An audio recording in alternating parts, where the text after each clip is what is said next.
And more breaking news now. This out of Walworth County. Rescue crews have been called to the scene of a deadly crash that has shut down Highway 50 in Delavan. Our Jonah Kaplan live on that scene with what he's got. Jonah?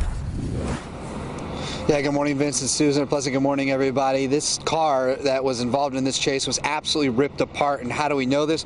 Well, take a look over here. There are some firefighters right now actually going through this area around the trees, just picking up parts of the car. Look at it. It was a silver sedan. You could even see on the trunk of one of those trees the bark completely ripped off, and that's because the car must have crashed right into it and then right into the parking lot of the Walworth State Bank. You could see that right now. That's where a tow truck is and other firefighters.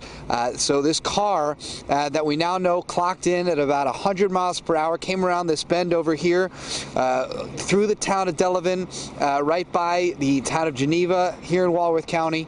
And just again, look at all of that debris over there. We can now confirm this is a deadly crash. We don't know who died.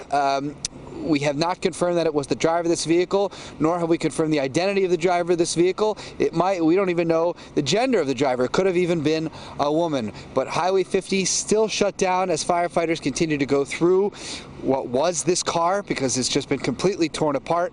And we'll have more for you as we learn more on today's TMJ4.com. We're live in the town of Delavan this morning. Jonah Kaplan, today's TMJ4. And Jonah, you may not know this yet because it is still early in the investigation, but do we know, was this car being pursued? And also, you mentioned 100 miles an hour. Do we know if law enforcement was involved in this pursuit, if there was one?